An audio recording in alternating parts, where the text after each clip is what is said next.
Should I start again? Yes. I'm reading the letter from the Port Ludlow Associates into the public record. Letter was received September 2nd, 2025. Read Gateway Visitor Center presence and visitor support. Dear members of the Transit Advisory Board and Transit Advisory Group. As president of the Port Ludlow Associates, which owns and operates the resort at Port Ludlow, I'm writing to respectfully ask for your support in preserving a meaningful visitor presence at the Gateway Visitor Center, long recognized as the first impression countless travelers receive of Jefferson County. Ideally, this site can serve as a strategic tourism hub, welcoming and informing travelers at a key entry point to the Olympic Peninsula, while connecting them with lodging, recreation, dining, and retail across the county and the Olympic Peninsula. Just as importantly, it elevates the visitor experience by offering authentic, personalized recommendations that no app or signboard can replicate. These impressions inspire longer stays, repeat visits, and positive word of mouth, benefits that extend well beyond a single trip. While we commend the vision of creating a multi-county transit center, what is most troubling is the lack of consideration for maintaining this vital visitor infrastructure. It does not need to remain in its current form. There must be a visible and functional presence at the gateway that continues to provide essential wayfinding, orientation, and hospitality. Without it, we risk diminishing both the visitor experience and Jefferson County's ability to position itself as a welcoming, connected, and competitive destination. I recognize there are diverse perspectives on how to best serve our region, and I appreciate the effort to balance transportation and visitor needs. But I urge you to weigh the long-term consequences of removing the Gateway Visitor Information Center, abbreviated as VIC. This decision reflects more than the future of one site. It reflects how we value our guests, our economy, and the communities that depend on tourism. Thank you for your consideration. Sincerely, Diana Smeeland, President, Port Ludlow Associates.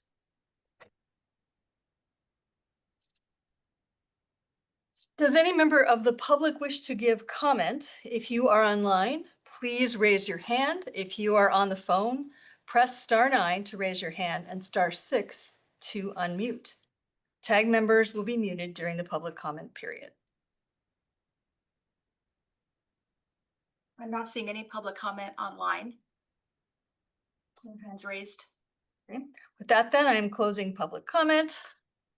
And we will continue on to the next agenda item, which is the consent agenda, approval of minutes from the July 2nd, 2025 minutes. I do want to say here a thank you to Deb for stepping in and running the July meeting while I wasn't able to make it. Thank you, Deb.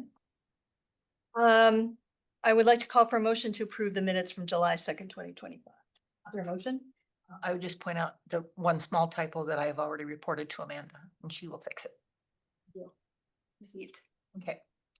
Move to approve the consent agenda? I'll second that. All in favor? Aye. Aye. Aye. Opposed? Motion carries unanimously. The next item is our update from the JTA board. Commissioner Greg Brotherton is with us today. What updates do you have for us today? Great. Thanks for having me today. And we had a great meeting on August 12th was our last JTA board meeting. We approved the TDP, the Transportation Development Plan that you guys are very familiar with and participated, I believe, and you know, making sure it was looking great. It does look great. It's of course the document that we use largely for when we're applying for grants as an organization and everything. So really important document and required by RCW.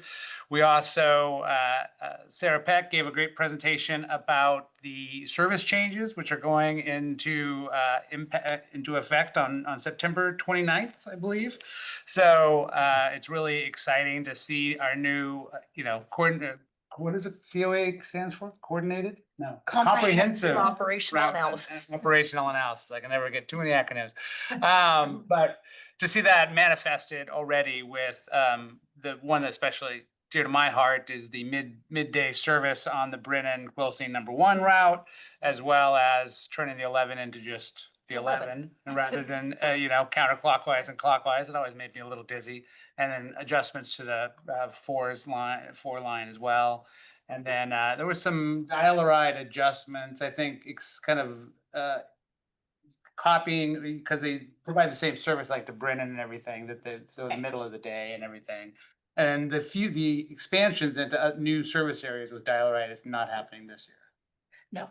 Okay, but I'm excited for that too, Maristone and Cala Point, Cape George, those would be great expansions of that service, but not quite yet. Oh, we are there Wait, okay. in Cape George, In Cala Point. Maristone, and Oh. Cala Point 2 days a week. 2 days. That's all days, Dial-A-Ride, right? Yes, for Yeah. Dial-A-Ride. Sorry. And then I think those were the big projects that we talked about. Lots of, Amanda brought forward a lot of kind of behind the scenes policies on public record requests and moving, moving us paperless. So those were well received, but probably enough detail on those. So unless there's any other questions. Oh, and there was a presentation about the Gateway Visitor Center, which you heard some talk about today as well, and that final design and the request to the county, which the county has had Nicole out as well at the beginning of the month, we're right around that time. It was after August that. 11th. August 11th. And looking into a few questions about, is a purchase or lease optimal? What are other design, including questions about the possibility of there still being some sort of VIC at the location. So they're working through that at the staff level. Thus ends my report. Any questions for Commissioner Brotherton on the tag? No. Thank you. Online, John or Dave, any questions for Greg? None. There's someone online named Jeff. Is that Jeff Costeca? Likely. That's me. Thank you. Welcome, Jeff. Thank you. Any questions from staff?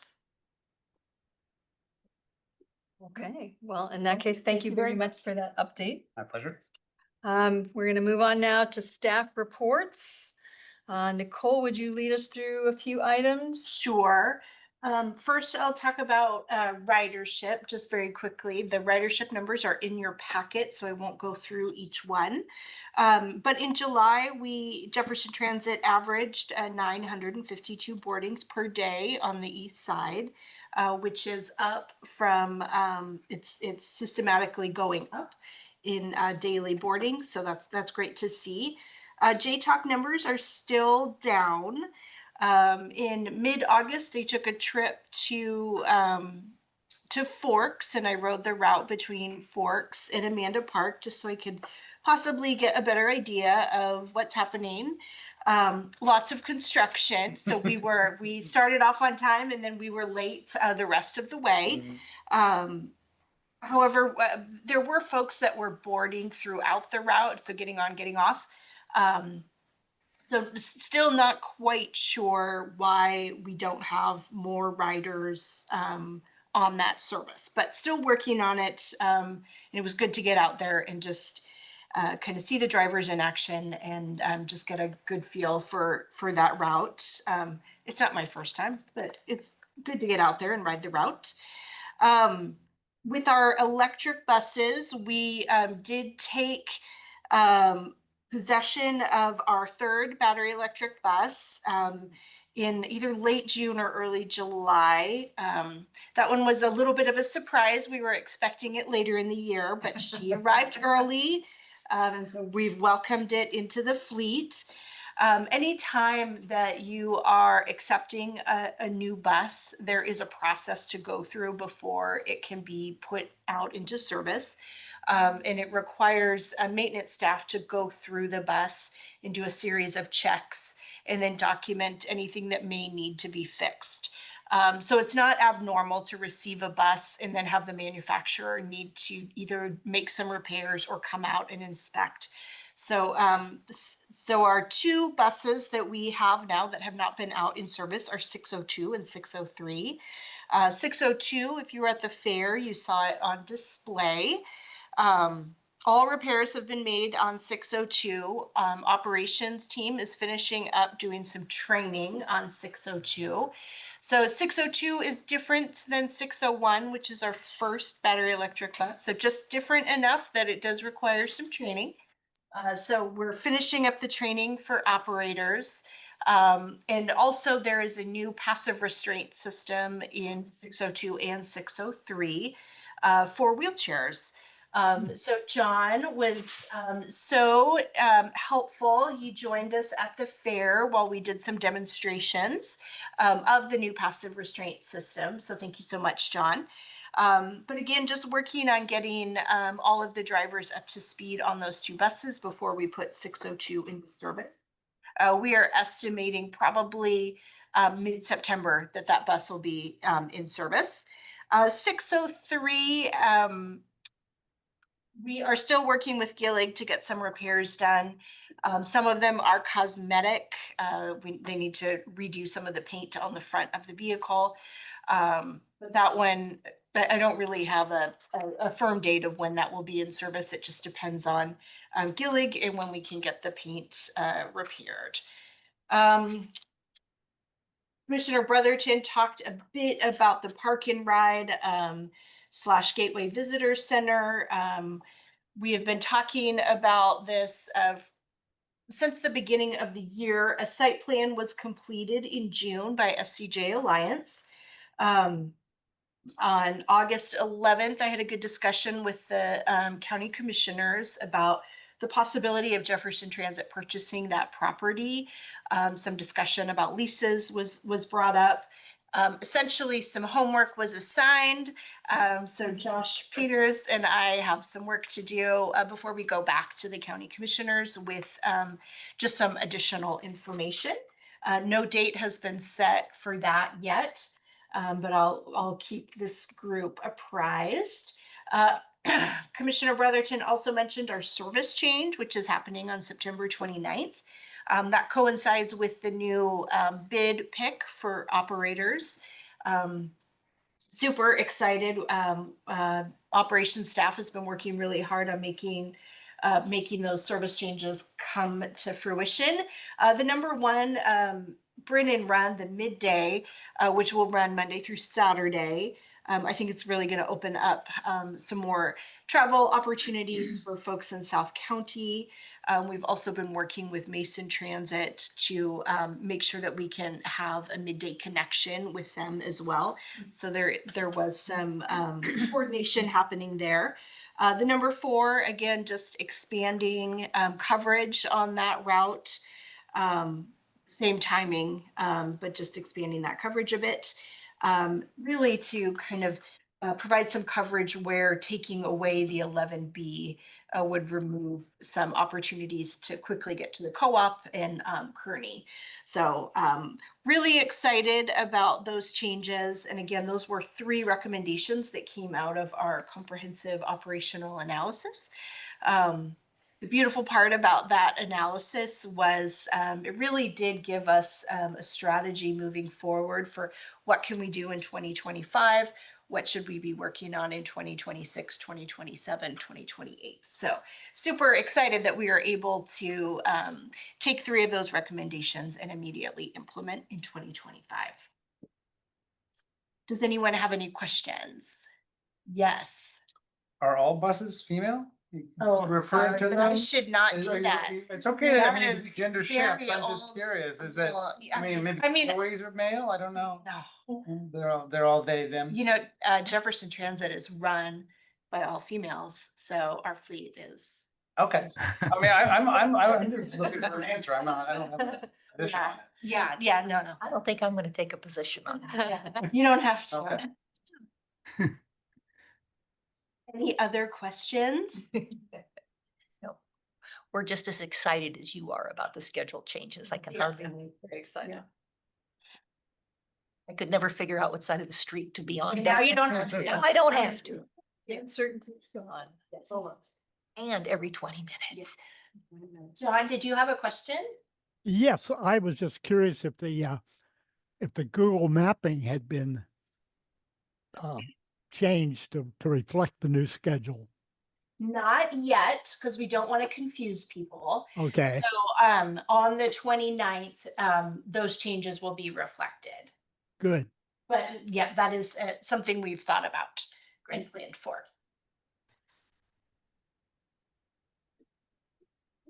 Wonderful.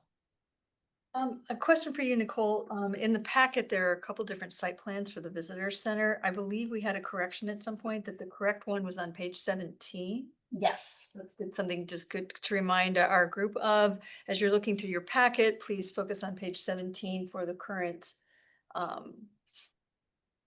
Yes. proposal. that is being It's the actively plan that discussed. shows a bus loop, if you will. Yeah, and there's printouts of that if you didn't have your agenda with you on the table. Yeah. The actual. Yeah, if recommended anybody plans. needs- If anybody needs a copy of the agenda, and then that's Yeah. page 17 is right here, so. I've looked at all those and I've looked at my packet twice. Excellent. I was, My homework. I was do my offering to homework. share. Excellent, glad to hear it. Okay. And I think we had a marketing report coming as well, Nicole, is that? I'll do that one. I'm gonna share my screen because I think it's easier to follow along. All right, so my report was in the packet, but I'll just give a brief summary on what's been going on. So I've been working on a new design for all of our schedules. The last Kingston Peak schedule had that new design, and JTalk also has this new design. I just ordered new JTalk schedules today, and I had some print offs at the fair, so you might have seen that one.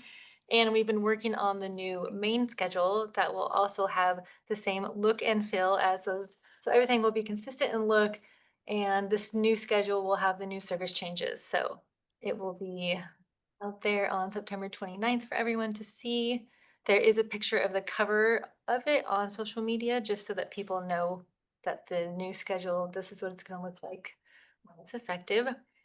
Let's see what else I have. So past events, we did the All County Preparedness Day in June. We had the Veterans Stand Down in July and the fair in August. And then we have the Quilcene Fair and Parade that's coming up on the 20th of September.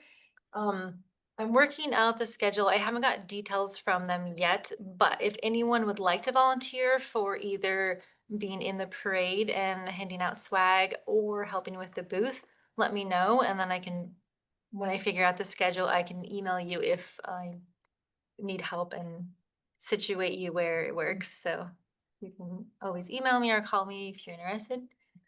And then we were thinking about doing a farmer's market in October because we would like to kind of expand. We usually only do it in the summer, and we're thinking October because it's past when all of our events are, so it's not super busy and still before the weather gets too cold. So once I pick a date, I'll reach out to everyone and see if anyone wants to volunteer. So Rider Alert subscribers, we're still having kind of slow and steady people that are subscribing, but I've been working with Sarah and we are wanting to do a campaign with paid ads to try to get the word out so we can get more subscribers. So hopefully that number will continue to grow. On social media, it's kind of a pretty steady growth on there, but which is good. Everything keeps going up except for Twitter X, which I've been thinking a lot about and doing research and thinking of like what other platforms are out there, what are other transit agencies using. I feel like our community isn't really big on Twitter, so maybe there's something better. Blue Sky. Sky. Next door. Guy. Next door. I mean, that's what it's used. Yeah, so I'm looking into that, see what one might be better to use for that. And then I thought instead of showing a whole bunch of really small thumbnails of social media posting, that I would pick the two most popular posts from since our last meeting. And these two had the most likes and our shares. And the first one is me sharing that we had 2 new electric buses, and that one was very popular. And then our visit to the public transportation conference, we had Wall of Fame nominees that got awards and got to go up on stage. And then we had Lloyd, who was in our bus rodeo and got second place in the 35-foot one. So exciting. I reformatted the QR code scan the way that I was tracking it. So just, it's a little bit different. We're still having steady growth on these as well, which is pretty good. And then we have The thumbnail for the flyer is really small down here in the corner, but just to kind of give you an idea, I created this flyer and it has a QR code for each one of the individual routes. And the first place that we were using it was at the All County Preparedness Fair. And that's the only place it was. And I already had 250 clicks on all of them together. And I thought that was kind of amazing. So on the bus. it's gonna go in all the buses and hopefully in the shelters as well. So people wherever they are, they can just, if they have a smartphone, they can click on any one of our routes and get right to the schedule page. So hopefully see more growth on that.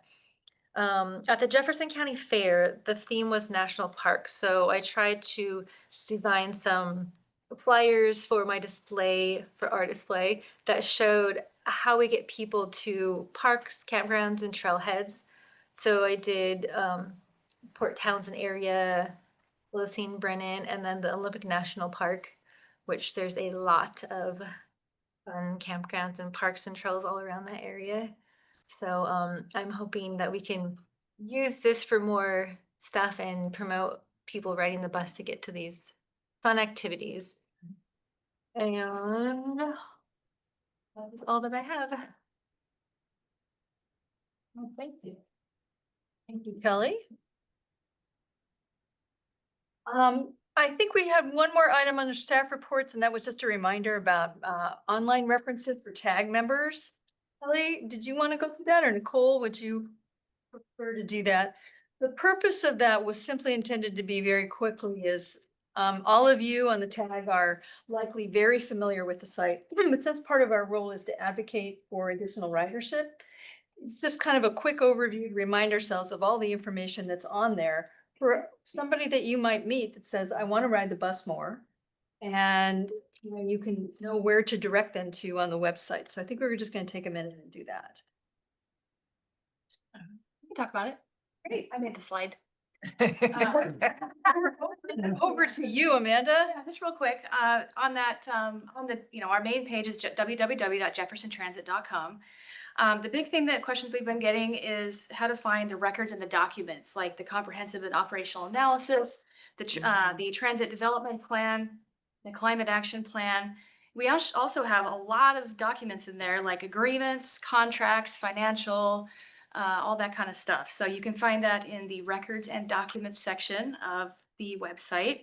Routes and schedules is pretty straightforward how to find that. Trip planner, we have a trip planner in there, and it shows how Jefferson Transit can connect with neighboring counties. And also, Linda had mentioned SeaTac in the light of, tourism and transit and tourism. There are two ways to get to SeaTac using transit. The Dungeness line, a lot of you familiar with, just wanted to revisit that. It offers 2 trips daily between Port Angeles, Sequim, Disco Bay, Port Townsend, and Kingston, with service to Edmonds, downtown Seattle, and SeaTac. And that is dungeness-line.com. And then connections with Jefferson Transit also connects with Kitsap Transit, Washington State Ferries, and Sound Transit Light Rail. This provides an affordable and convenient option to and from SeaTac, and I've done that. It only costs about $10 to get all the way to SeaTac from here. It's pretty cool. And then those details are listed under the connections section of the website. So do some exploring on there if you haven't done so already. And that's all I got. Thank you. Thank you for that, Amanda. Any questions on the staff report items, electric buses, marketing, ridership reports? I guess I have Oh. a question, and that would be about the September 29th, changing the 11 route. I mean, I'm aware of it, we're all aware of it, but I'm just kind of, it's gonna go on there the day of. Are we doing, I know you guys do so much to get the word out, but I was thinking maybe, I'd be willing to go to each of the things where you wait for the bus, where they're covered. Shelters. If I don't have the means of making a flyer or printing them out, but I could stick one up in each one. Something like that, maybe talk to the leader and see if you could get just a little small article right on the front page or something so that people aren't shocked when the 29th comes.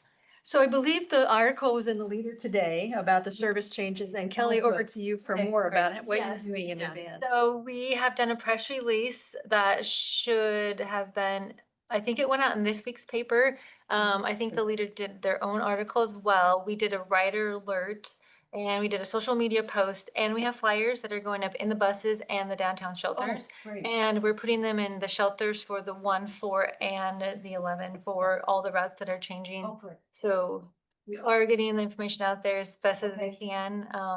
And then as far as for on the website, the schedules, I plan on changing them out on Sunday. So the current schedules will be active through Saturday service, and then the new ones will already be there in the morning. Okay. Before anybody has the bus, Good, we so. covered the hopefully bases there I will was not concerned be about. confusion. Okay. I didn't look at the Leader, so I didn't, I mean, I hope they put it on the front page, not like buried at number, page 10 or something. Yeah, I'm not sure where it is. I mean, it It's should go on the somewhere, front but- page. This is like. It's at the front. It's at the front, I remember. Yeah, two of them. Good, yeah, good book. Yeah, it was there and it was at the top Mhm. with a nice bus. Great. The nice bus. Color photo. Cool. Okay. Okay, anything else related to staff reports? Any questions for staff? All right, moving onward then. We have, next up is unfinished business. We have a small item that came up at the July meeting. We had Deb led a conversation through the background information requirements for future tag applicants document. And this was a document that we had created because our bylaws changed early this spring. We wanted to help people understand when they applied for tag in the future, what the time commitment was and what kind of things they might be asked to do. Like Kelly steered us toward a few minutes ago, might be volunteering at a booth or attending a community meeting or providing something else that would help advocate for increased ridership. So that way, when people come into tag, they have a really good idea of how many hours a year they would need to be prepared to plan for and what sort of activities would be happening. The discussions already occurred, but we did not have a vote. So my question to all of you now is that document is in your packet. Is there any additional discussion or questions about that form that will be included for future tag applicants only?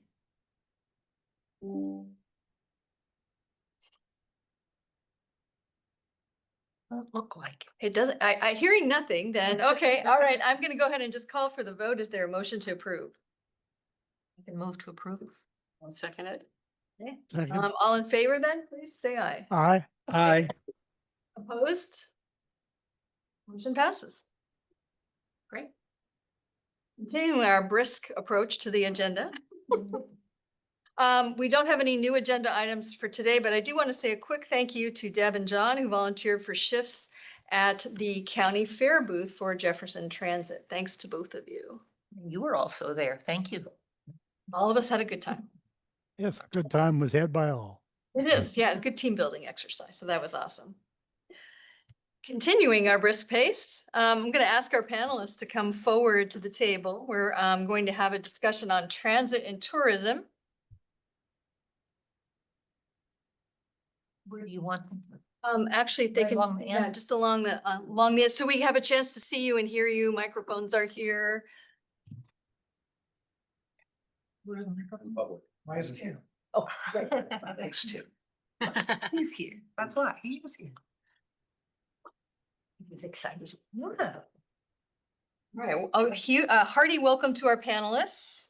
We have 3 guests with us today, as well as Commissioner Brotherton, and they're going to introduce themselves in just self-introduce in a moment.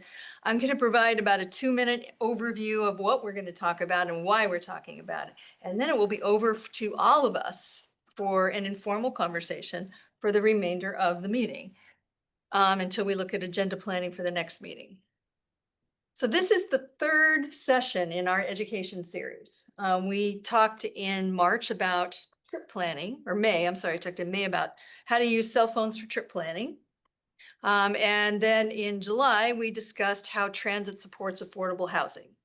So this is the 3rd session. Today, we're kind of looking at a different aspect of promoting transit ridership, and that's looking at promoting bus use for tourists and visitors to the Olympic Peninsula.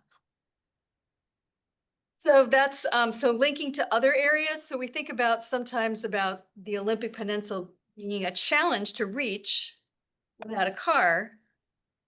And it looks like that on the surface, but if you dig a little deeper, it's not that difficult. So I did a little trip planning and I found a couple things. Kelly did a great job. And Amanda talked a minute ago about talking about Dungeness Line and other ways to get to like Olympic National Park using our bus services. But if you were living in Anchorage, for example, and you wanted to visit Port Townsend, of course, why wouldn't you want to do that? You can take Amtrak and ferry. So you can start in Anchorage, you can take the ferry to Bellingham, get off in Bellingham, get on Amtrak, get off at Edmonds, the ferry, come here, get on the 14, and now you are in downtown Port Townsend with access to all of Jefferson County. So it doesn't seem like on the surface that would be something that would be intuitively obvious, and yet you can do that with Anchorage, you can do it with Victoria, do it with Vancouver, you can do it with Eugene, Oregon, and many, many other places as well. So it is easier than it appears, and there are visitors who really enjoy car-free experiences. It changes the nature of their visitor experience. So that's what we're going to talk a little bit about today. We're flipping that script, and instead of talking about transit from, those of us who live, work, and play in Jefferson County, it's for the folks that are coming to play here in Jefferson County, how to encourage them to come by carless options, and then how to encourage them to ride the bus while they're here instead of driving. So that's our topic today. We have three guests to talk with us about that topic. So Alexis Arabito, we're going to have you guys do a quick 2-minute introduction of yourselves and the experiences you have in tourism and transit. So Alexis Arabito, Natalie Maitland, and Tim Caldwell. Tim Caldwell, all of you know as being on our very own Transportation Advisory Group. And we also have with us Commissioner Greg Brotherton, who's our liaison to the JTA board and also the chair of the County Tourism Coordinating Council as well. So it all works together for our discussion today. So with that very quick introduction, I'd like to just go maybe alphabetically. So we'll do Alexis, Natalie, and then Tim. Alexis, would you introduce yourself? Tell us about your experience in transit and tourism, and then over to Natalie and then to Tim to wrap it up, and then we'll have questions and answers and discussion. Well, hello, I'm Alexis Arabito. I, in the last 5 years, have taken a big bite out of the tourism landscape locally. In 2020, I assumed responsibility for the Washington Hotel, now Washington Private Suites in downtown Port Townsend. I launched a pop-up picnic experience called PT Picnics and a 700 square foot event venue rental in downtown Port Townsend called 821 Washington. And also, in the last 5 years, with partners like Natalie, who's on our board, we founded the Quimper Events Collective, which is now a 90-member plus, there's almost 200 small businesses in our network now, nonprofit network and community of event, tourism, hospitality, and service providers in Jefferson County. But before all of that, I was an adolescent who was very dependent on Jefferson Transit. And in fact, the extensive experience I had riding the bus nearly every weekend in those crucial years between being given a little bit of autonomy and a driver's license, rode the bus nearly every weekend here in Port Townsend. And that experience was so formative for myself and my sister that it's ultimately why we chose to put down adult roots in Port Townsend and live here full time. Because when we thought about where our potential children could still roam pretty free range on a bus, Port Townsend still feels like a place where that's possible. So I believe very much in the work that you're all doing, and I'm very excited to be part of this conversation. And I think there's a lot of fertile ground here. Thank you, Alexis. Over to you, Natalie. Hello, everyone. I'm Natalie Maitland. I am the Executive Director of Port Townsend Main Street. Prior to that, met a few of you in the room through my work with at Fort Worden, launching Fort Worden Hospitality, and then previous to that, working for the Fort Worden PDA. and really growing that as a destination. I've been on the peninsula now 8 years and worked sort of in the tourism and hospitality landscape for that entire time.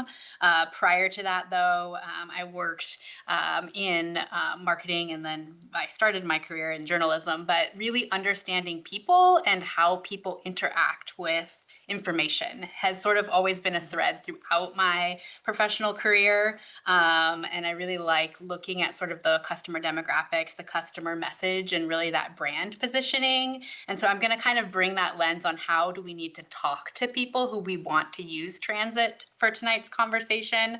Obviously, my work now, 3 months in for PT Main Street, it's been, obviously just learning everything now about the downtown landscape and how people move through the downtown landscape, how they're now going to move through with the bus route changes and kind of, that perspective. But really how I'll also bring tonight to the conversation just the work that we do to preserve, promote, and enhance the historic districts and how the bus plays such an important part in that.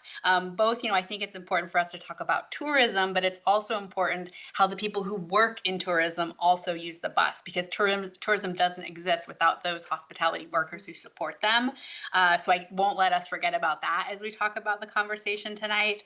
And outside of that, I've been very active in the tourism landscape, from being a founding board member of the Quimper Events Collective to sitting on the Port Townsend Lodging Tax Advisory Committee, to working in other aspects of destination marketing through the Olympic Peninsula Tourism Council, and currently the work that Main Street does to support destination marketing in Port Townsend. So very much multifaceted viewpoints that I'm excited to join tonight's conversation with. Thank you so much, Natalie. That's great. And Tim, Baton Cleanup. Yes, Tim Caldwell. I was born and raised here, and when I went to college, Navy, got married, and moved back to Port Townsend in the early 90s with my wife Carla and our kids. And I managed as general manager of the Port Townsend Chamber for 17 years, I think it was. Then worked for Puget Sound Energy and Customer Service as it transitioned away. And then I had my dream job of front desk clerk at the Fort Worth. And it was an incredible way to, I tell people I worked 40 years for that job. In the meantime, through all those functions, I was always involved with transit. I think from the time I came home through chamber and everything else, it was what transit was doing. Through those years, we lost the ferries and we lost the bridge, and we got passenger ferries to operate here for a little bit, and we got some auto ferries to come in for a while. And it's coming around, and I just see all these things just as incredible opportunities over the next 2 to 3 years. And transit is seriously the tip of the spear for all of this. So I currently am on the board for the Friends of the Port Town, the Camas Prairie Golf Park. I'm a trustee on the Jefferson County Historical Society, and I'm on the Transit Advisory Group. So I'm hanging around. So. And in your spare time, you sleep. So that's great. So we have a wealth of experience in the room today to talk with us about this topic. And this is, I'm sure a lot of you guys have questions. I'm going to give like one question to seed the discussion, and then we're going to go to each of us and do free form question and answer. How does that sound? Great. Okay, so I wanted to ask, this kind of pertains to marketing, and since all of you have experience in economic development businesses, how are businesses now sharing marketing about car-free experiences with potential tourists, tour groups, events that come to Port Townsend, and what kind of market gaps are you hearing in those conversations? And please, there's no order from this point. Please jump in. Who would like to spearhead us? I can, so I think that, the messaging landscape is very crowded. And so being able to sort of leverage your partners and getting out messaging, I think is really important, because it allows you to hit a bunch of different constituencies. So especially with transit, you're talking to a variety of different types of customers that are coming from a variety of different types of areas. So being able to be diverse, not only in the in-house marketing that you're doing, but also to leverage those other connections for those other platforms. And I think that's been a strategy that we are actively really exploring with the marketing that we're doing specifically for the historic districts through PT Main Street right now. And I feel like that's going to be the best way that we really stay connected and collaborative on the peninsula in order to really get the message out that we want people, that these experiences exist. And there is opportunities. I mean, you said it when you gave your example at the top of this conversation, Linda, about how people don't even realize what is there until you tell them that it is there, right? And so we need to do a better job of working together to ensure that we all know, like the people who are sort of behind the scenes orchestrating those messages and those kind of like crafting that experience for how we want people to be able to do all the things you said when they come here from Anchorage. But we need to be able to work together so that like if someone, because I get a call, I got a call last week about how do I park an RV in downtown? I need to know these things, so it's like I did go park at the park and ride the park and so I like those are the types of things that you just don't know where that touch point is. And I think sometimes we don't think as much about that connected marketing as we need to, because we're generally so focused on like, I need to do this message, but it's not an I thing, it's a we thing. Yeah, very much so. If I could piggyback off that with, there's a couple different lenses. What, the variation in messaging is something that is an area of opportunity. So for example, one of our niches within Quimper Events Collective is the notion of like large scale weddings and events. So every person who's planning a wedding, not every, but we can put a generalization on it that most people who are planning a big 50+ person wedding in 2025 are also building an accompanying website to go with that event. And a lot of the marketing that happens for our small businesses within this area are happening on a very small scale with those types of websites. And so if there's an ability to equip somebody who's building that kind of website with one set of comprehensive directions to get to Port Townsend. When you go to a hotel website and they have a nice section called Getting Here, and they've taken the time to write the instructions on if you're coming from Seattle versus Bellingham versus wherever. Each of those touch points are like they're generating that independently, which means that there's gaps, there's liable to be errors. Contradiction. Right? Some are going to use ChatGPT, who may invent a detour that doesn't actually exist because, and so one opportunity that I think we have as leaders in this field is to help shape like kind of a one and done set of easily replicable set of instructions. And that could include car-free options that could then be distributed not only to, an organization like ours that could filter it down then to individual couples building these kinds of websites, but also to our vendor partners who are running hotels and event venues. And each of them are going to have that section on their website. And so if they don't have to reinvent the wheel, but they're given an authoritative Go here. Yeah, these are the true, real directions to get you there in an expeditious manner. That would be helpful. And we can leverage additional technological tools like widgets. So if there's an ability for like, a little bit of code to be supplanted between all these different websites, that's helpful too. I think this weekend is a perfect example of what should happen every single weekend.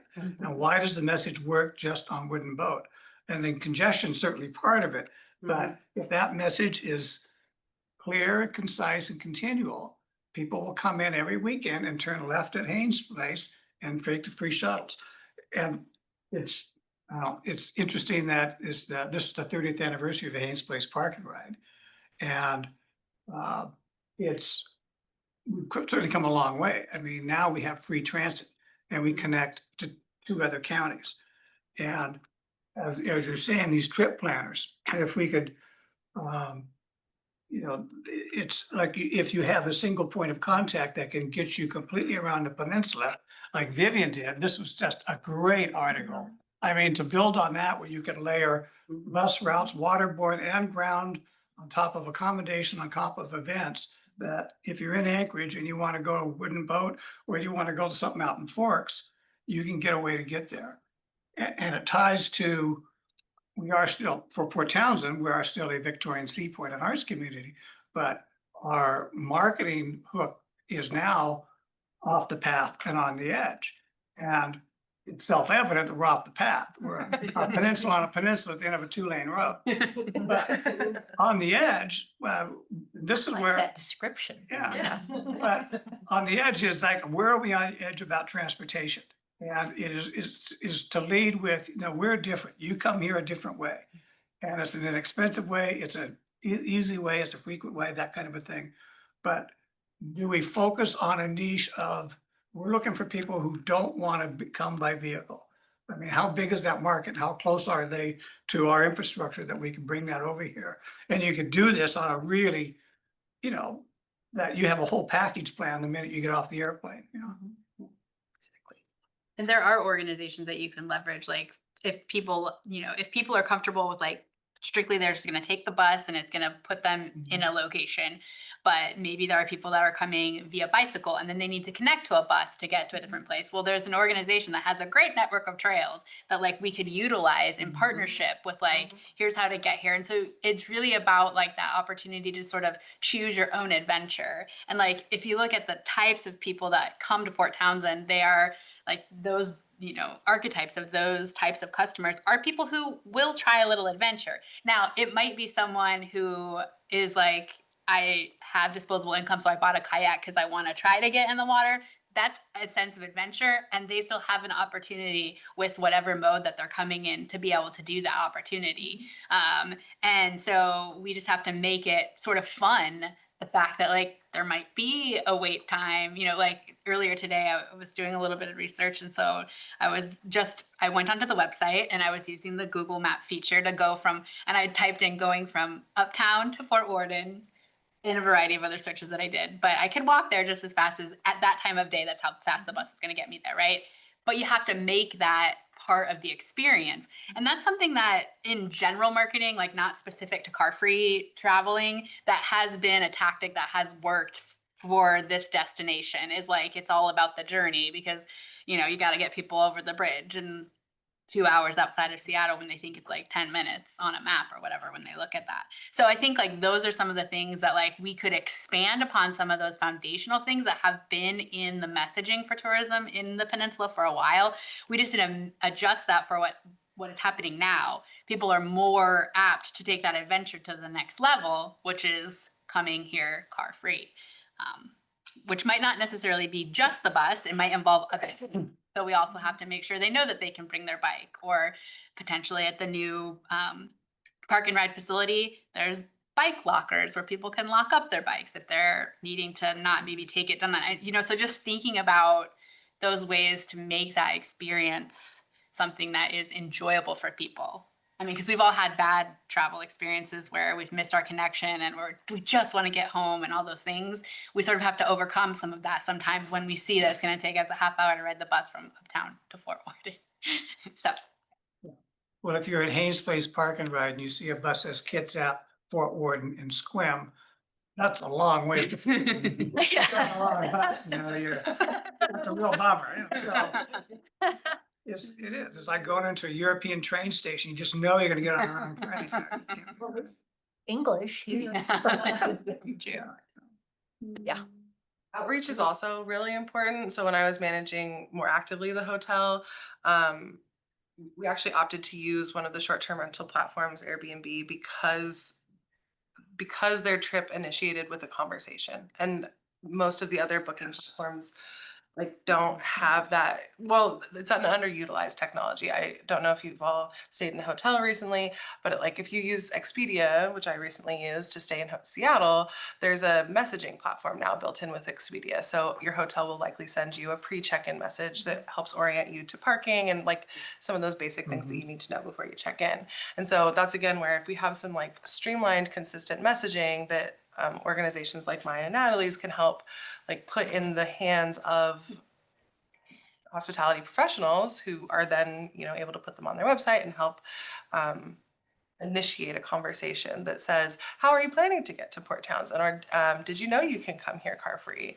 Because sometimes the customer will reach out to you to find out about how to do something, but lots of times people kind of exist in a world of self-imposed confusion, where we could be proactive and help sort of like initiate the conversation. Remember those words. I like that. Well, we're just, we have I don't know of many other rural areas that have such a robust public transportation system as Absolutely. ours. And so if you're not coming from a neighboring region, why would you even expect it necessarily? And so sort of putting that awareness in the minds of our visitors, like, hey, did you know we have these really robust transit? It's nice, clean, Fare free. fare free. That's a great And thing. when you're done teaching the tourists, could you teach the local? Well, yeah, that's exactly right. That's exactly Can I right. ask a follow-up on that? What's a better tagline? Fare free or zero fare? Oh, here you go. Oh, poor Nicole. I mean, Tim said fare semantics. I think free. Whatever gets them on the Whatever's bus. best, and it's free. Freeze. So Yeah. for our visitors, Great. Sounds that's good. the expectation. Free is the expectation. Sorry, Nicole. Can I ask? I've thought the same thing. We have all these festivals. I've never seen a place with so many festivals. And the wooden boat works beautifully. Mostly because of the congestion, I think, but and because the special shuttles come down. How do we get Centrum to include information about how you get here? These people come from all over the country to here, right? For fiddle tunes and all the other workshops. How do we get them to, when people apply, to send them a way to get here without driving? They can fly to SeaTac and take the light rail and have a wonderful ferry experience and get picked up. So how do we do that? I think, well, to your point, I think Centrum does do that when they send out travel packages on how to get here, where to look for rooms, and or at least they did that I remember. So you had itineraries on how to get to the airport from here. But whether or not they included public transportation, I don't know. But So do we talk to You know, Rob? yes, I would talk to Rob. But you have to understand, to me, I mean, the transit in the last few years has really jumped up. I mean, it's just amazing things. And Yes. zero fare being a big part of that, Yes. but the connections to be able to get to Seattle, to be Mhm. connected to waterborne transportation. Yes. I find it really kind of interesting that the big tiff downtown about the building that wants to go in is that we don't need parking because we're relying on waterborne transportation. I don't know who this guy is, but I'm in his camp. I don't know. I don't know how he's doing that, but it's coming, and It's coming. it's what Transit's done is a lot of that. But to both of your points, and it's interesting, even back since I was with the chamber, there has not been a new hotel or motel built in East Jefferson County Mhm. or open. In fact, if anything, there's been closures. But now I understand there's like 500 Airbnbs, or possibly more. And to your idea of centralization, how that's going on, but the person I know that has an Airbnb, and he showed me this thing that he'd pick it up, and every accommodation in Port Townsend is on there and the prices of it. And I interrupted, but I was looking around, well, how do these people know if they're on an airplane flying in going to Olympic Peninsula? That's a good rate, but how do I get there? Mhm. And that part we didn't get into. Yeah. Well, and that's the point about kind of thinking about what Natalie said about opportunity, making it an opportunity, lowering that barrier instead of taking trends as being some sort of penalty. You can't get a car for whatever reason. This is an opportunity to take that barrier lower and then share what you were saying before about those connections between all of you and everybody else as well, is if there's standard trip planning. I mean, this started honestly with a conversation Nicole and I had with Main Street last summer about that very same thing, about like maybe putting something on a ferry, but it's much deeper than that. It's honestly, it's a yes and world. You know, it's not just, not just for one organization or just for Fort Warden or Right. just for Main Street or just for an events or Airbnb. It's for all of the common to all. You know, what is that information? And then developing it and sharing it freely amongst all of it. Can we have a reminder about public comments being taken at the end of the meeting, please? Absolutely. Also, An opportunity for public comment at the end of the meeting, so. to your question, Mhm. I know that the film festival also has tried to make efforts to get people when they're coming out for the festival, and some of the timing of like when they needed it to be here and here like hasn't necessarily aligned. So if there is, I think that the Wooden Boat Festival is interesting because it goes for like hours every day for multiple days. And so there's lots of opportunity. It's great that the county lodging tax supported some of this infrastructure that they're able to do this year with the transportation. But I think that thinking, if there's opportunity for transit to think about some demand response or, ways that transit and these organizations that you could be a support for logistically figuring out those opportunities. Like if transit can only do this, then like, are there other partners that we identify? Maybe there's private partners that we need to identify, because we really do need to like put the pieces together.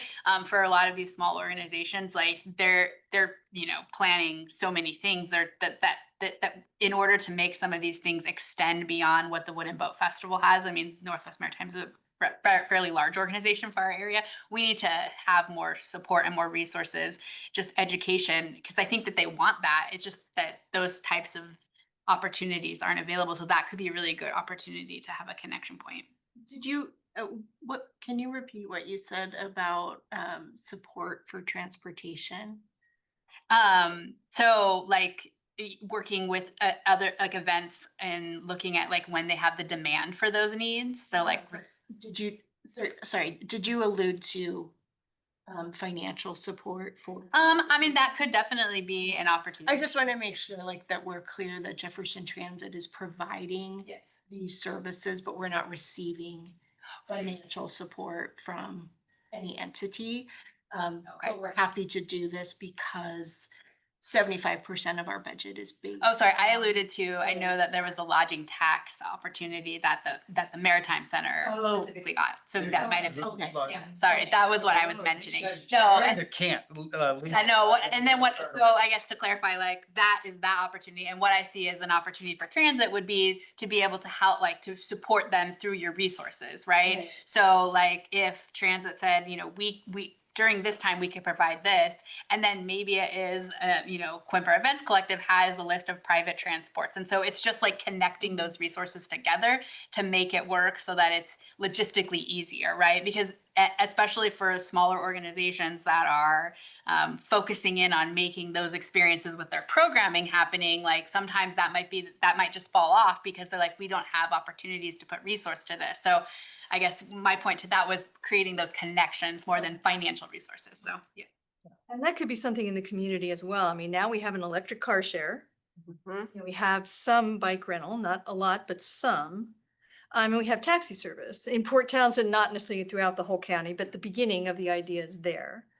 That's an idea, when we're talking about market gaps, kind of we were tangentially going around that those are other folks who can be at the table as well to get people here car free, and then say, well, maybe for a while you need a bike rental, or you need a kayak rental, or something else. And also being able to for folks that aren't from this area, helping them navigate ferries as, a mobile bridge. That's not always comfortable for somebody that hasn't been on a ferry system. So it's kind of about offering connections. It's also about lowering barriers too. How do we provide that information in a way that can make it easier to take that adventure step for somebody that maybe hasn't done that? Well, I could just tell you that if I had to rely on the phone to do this trip that Vivian took, it'd take me a couple of weeks. I'd have been lost. I wouldn't, I don't use the phone. I'd look for maps. I'd look for brochures. That's what is the market? Who are we looking at that, again, has, like you said, the agility, the mobility to go without a vehicle, to travel light enough, to make that trip around the peninsula and want to do that. How big is that market? And are they savvy enough to find where they're going? Well, Transit life. yeah, I mean, I think like the data that I'm familiar with is the data that we're getting in Port Townsend. But in Port Townsend, the largest population of recorded visitors that we're seeing at the visitor locations is couples. And so I think that there is an opportunity for that. I think one of the challenges oftentimes is that from that data that's being collected in Port Townsend is that they're not necessarily staying for a long time; they're staying for a short time. So you have to think about how quickly they want to get in and get out because of that. But also, do they have that ability because they're trying to do a quicker trip, and so they want to make the travel also easy on themselves, right? So riding in a bus is going to be a lot easier than driving. They can already be on vacation when they're driving in the bus, right? I will say as a mother of 2 young boys, that idea is right now with the ages of my sons, not the thing that would be the most exciting to me. But we would ride the bus once we got here because it was an experience that we could have. So again, going back to the messaging, there's 2 different opportunities for us to talk to those 2 segments in a different way. There's also meeting the visitors who in the county. There's these different marinas. Port Ludlow welcomes visitors via seaplane. So connecting those people into the transit is another big area of opportunity. So all those people who are coming by sailboat and don't want to deal with a fold-up bike that they have to haul out from the depths of it. Again, I kind of go back to outreach as far as putting, I'm not a paperless person necessarily, and it's a nice noble goal, and I think both options, because it's a yes and world, we accommodate everybody. So especially when you're a little bit of a fish out of water and you're visiting somewhere new, don't you kind of feel a little disoriented and kind of maybe want something? And it doesn't have to be the full 12-page bus schedule either. It could be a quarter sheet or a nice flat rack card that has a nice QR code that links someone to more information. But to your point, I spent a week at Fort Worden this summer at the Writers Conference, which I do through Centrum pretty regularly.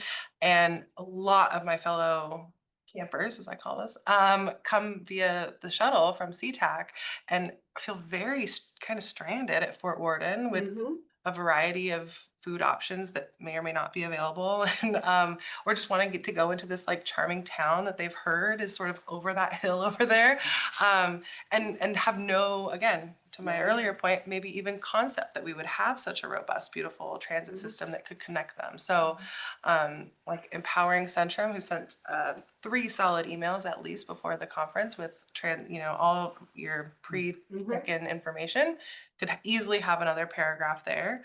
And I think all of us would support transit in making that kind of outreach and connection.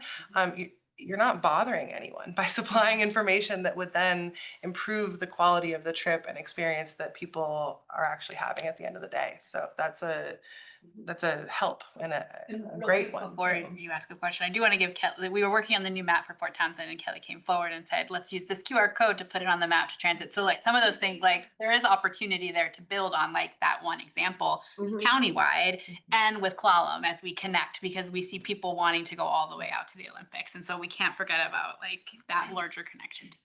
Sorry, go ahead. Let's go to Laurel and then we'll go to the folks online as well. Well, as long as we're talking about Centrum, I just thought that, in the main building where they have not the restaurant anymore, but the, bathrooms, the desk, everything.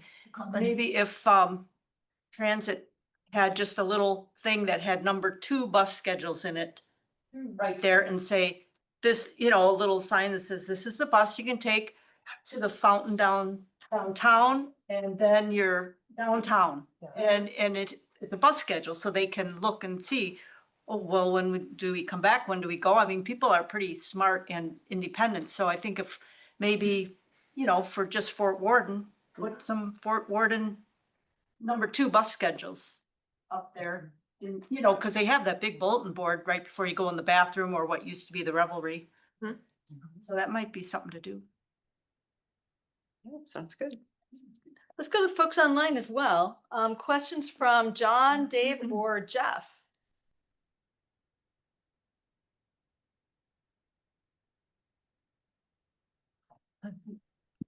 I think we stepped the panel. But not yours. There we go. I guess a thought. I love the conversation around tourism.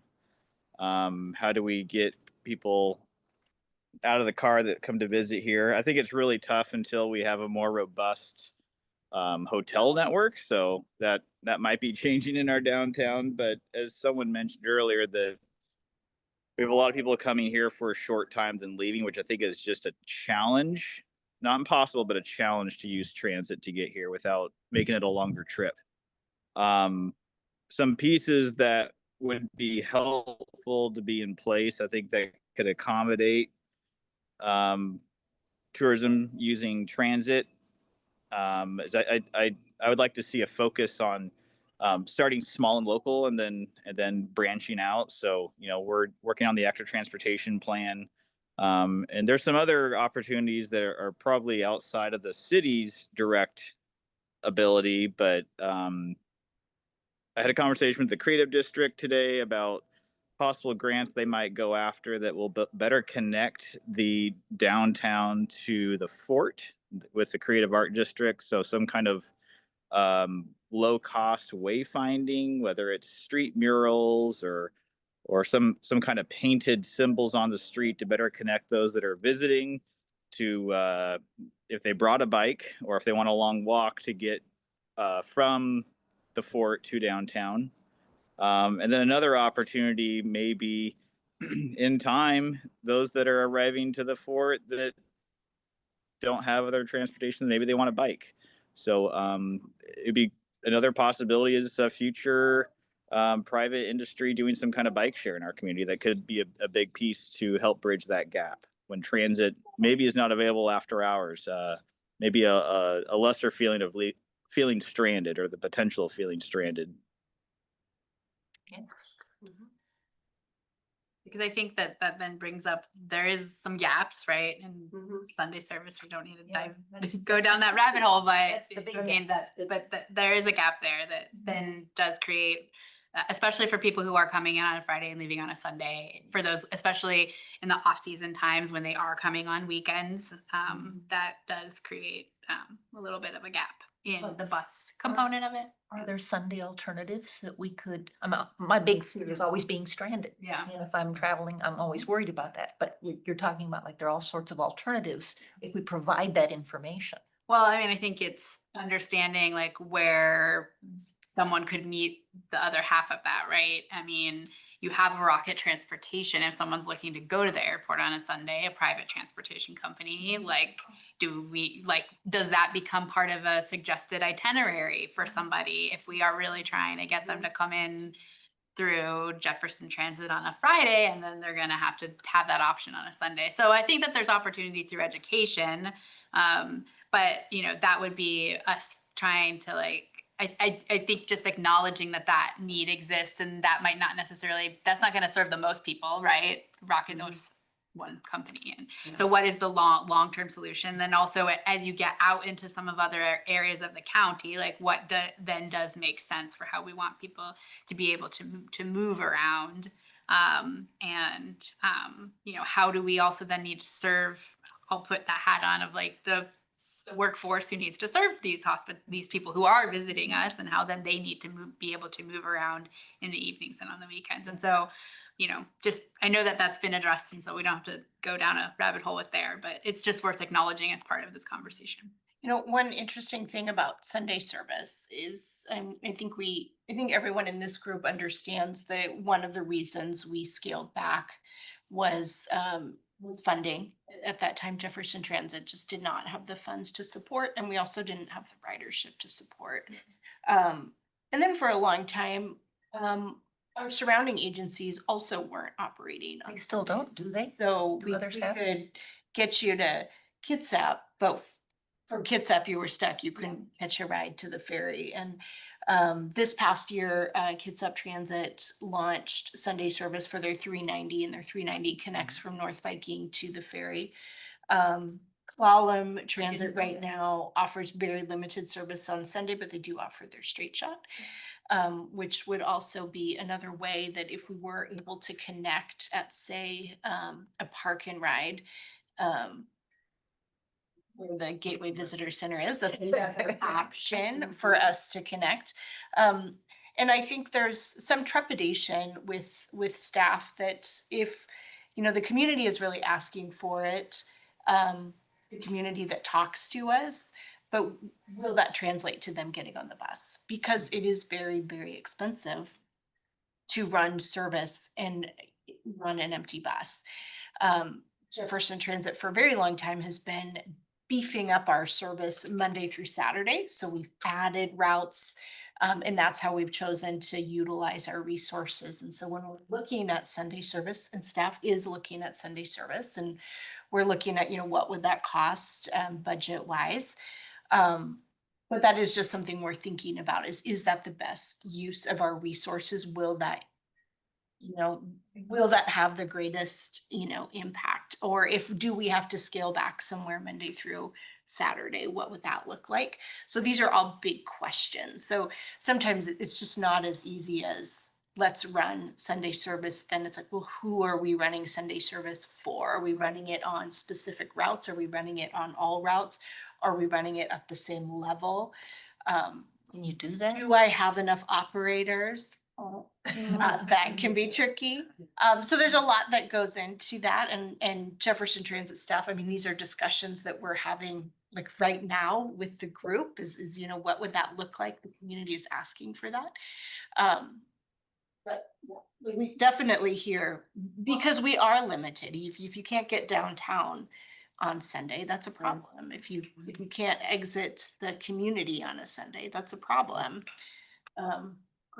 I just, again, when I originally started about the idea of the park and ride, and its initial inception was to be a visitor center and a park and ride and have people basically detoured or go there first and then take the shuttle downtown.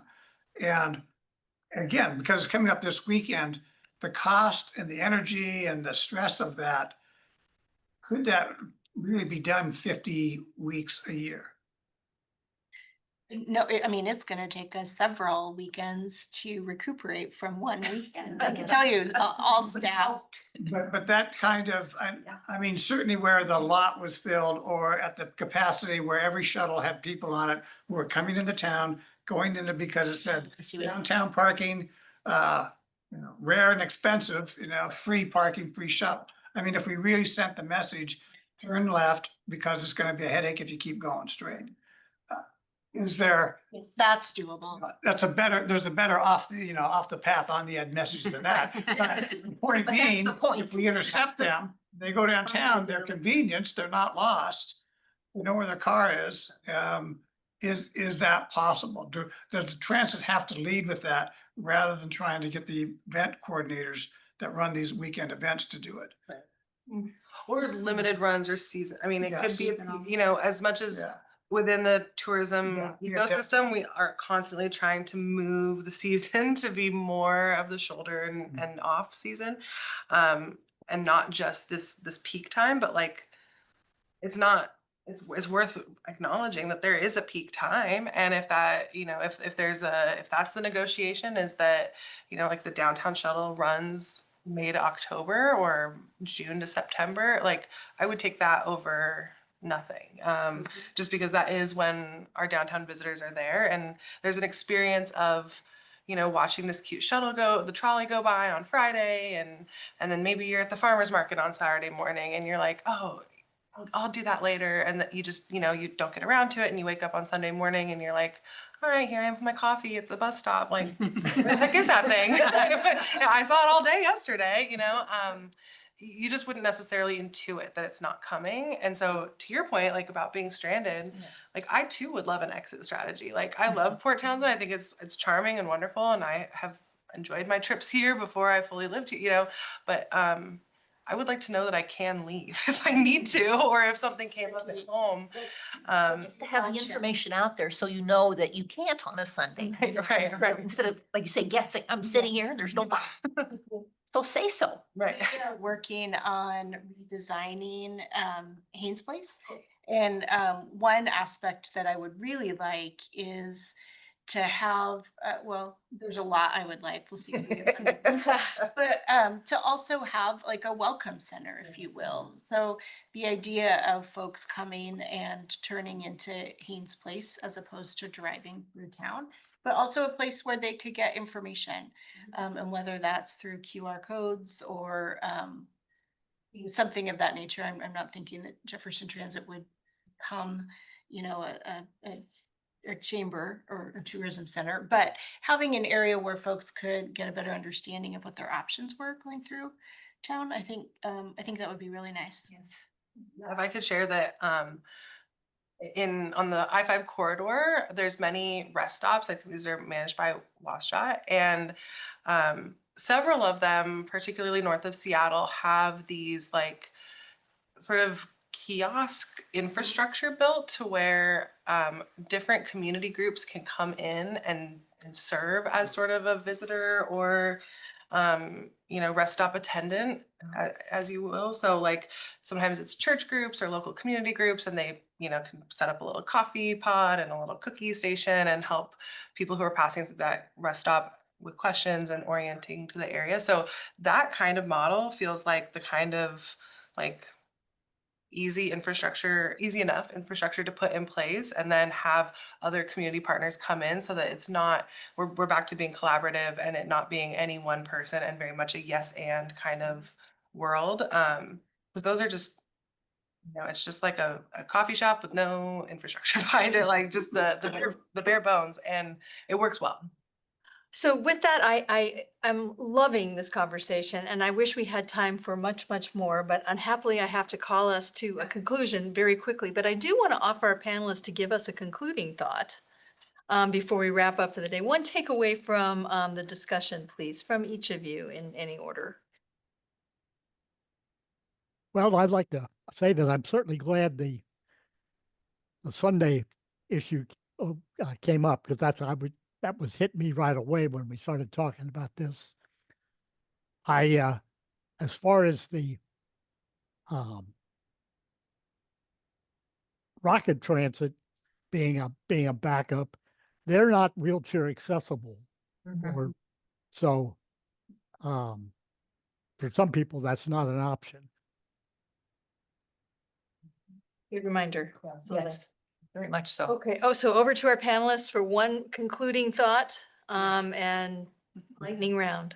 Well, for Tim, go me, ahead. it's the idea that waterborne transportation is we have a connection, but it's coming. I think we should have more of it. I think we have direct routes into East Jefferson County, particularly Port Townsend.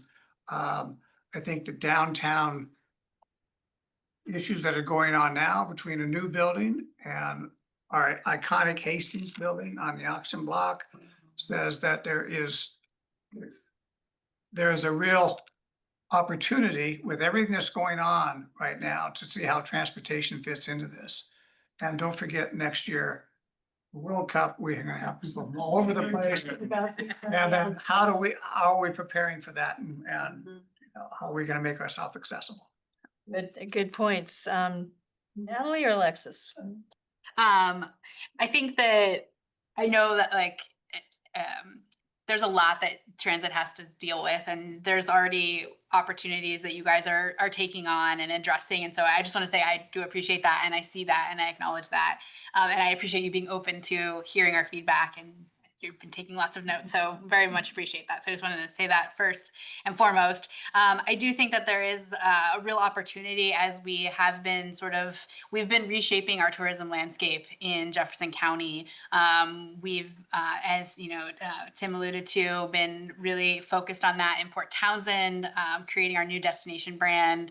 And since the chamber closed, really redoing how we see and meet visitors in the moment. And there's now obviously those discussions are continuing out into the county, and then obviously with what happens with the gateway, that will open up opportunities for. I really just want to say that I think it needs to be a collaborative effort. We do have a lot of information and history that we can draw on, but it's really about being strategic and smart about what is what is the future of that and what is the future trajectory of not only being able to talk to the people who are currently here through that communication, but how do we meet them on the other side with what the services that we're delivering and the infrastructure that we have. And so we're really looking at this opportunity as the county and the city look at their comp plans, and we're right now we're just kind of turning over lots of different rocks, right?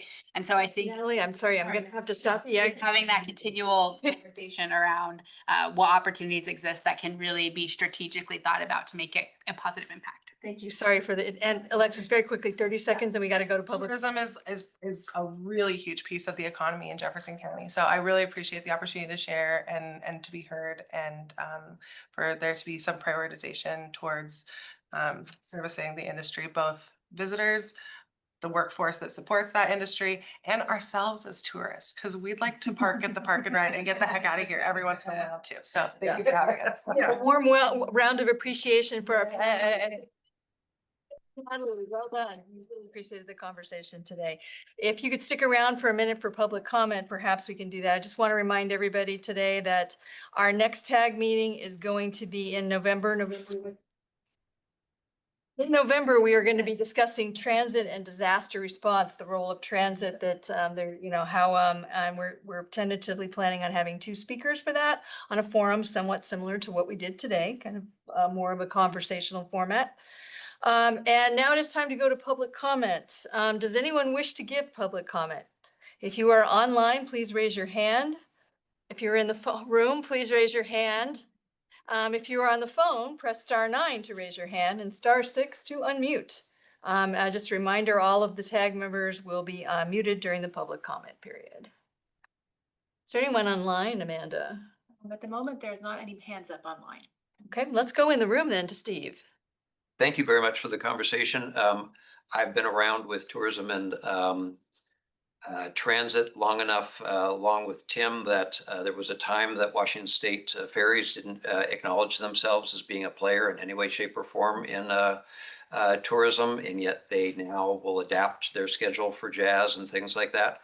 I was around when Peter Bondami, your all's founding director, came to Fort Worden, and I implored him to help get a bus out there, and he said, why? And after 1 week at Marine Science Center, he said, we need a bus out here.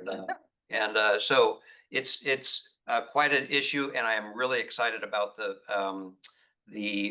car-free riders with Route 14 and collaborating with Clallam's 123. Sunday is a critical part of that whole puzzle, because as much as was noted that we're trying to move the shoulders of tourism, they still come on Friday and depart on Sunday, the bulk of them. And having that confidence is key. Having a place at a destination or a gateway, i.e. 23 Beaver Valley Road, where you're hoping to have these visitors car-free, where they can have some hand-holding, some comfort, have some interpretation of all these various multiple layers, how to get onto the Olympic Discovery Trail with your bike is a critical aspect of it. And you will not get that fulfilled with just kiosks and or referencing a smartphone piece. So encourage you to consider that high touch, that human presence at that location. Thank you. Thank you so much, Steve. And thank you also, Commissioner Brotherton. Any comments before we wrap up from you as our board liaison? It's been a thought-provoking conversation. I guess I do want to say, I think the tourism, and Alexis said we're tourists as well, and I think that's a place that we definitely can start helping people plan their trips out of Jefferson County, and that's a low-hanging fruit for changing habits and socialization of transit and tourism, is because that's how I get to the airport now, and it's great. Me too. We never think of ourselves as tourists. but we are. It doesn't necessarily benefit the economy in the same way, but it's still important. And I was a Lonely Planet traveler, and building those travel ruts, they go 2 ways. Well spoken. Okay, I just want to check again for public comment online. Anybody else we have raising a hand? We have attendees, but no hands up. Okay, with that, I will close public Does comments. David want to say something? He's our member of he's not public comment. Any other comments before we close the meeting from the TAG group? I have- Our members. Yeah, Jeff here. Mark your calendar, September 22nd. We're doing a open house that includes active transportation. And we did find the transit stops in county GIS, so we'll incorporate that into our mapping. How does transit relate to our active transportation plan will be discussed. What time? Hi, Millie. Yeah. Help my baby walk upstairs while being on the call here. So, thank you, Christine. 5 to 7 p.m. September 22nd at the community center, which is on Tyler and Lawrence. Thank you. Great. Thanks for that note. All right, then. Anything else for the good of the order? All right, then I adjourn this meeting of the Transit Advisory Group at 6:29 p.m. All right. Ah, you're right. Hey, me? Great. Okay, thank you all. I sure do. He has to come Thanks, in. everybody. Appreciate your time and your Really appreciate the information.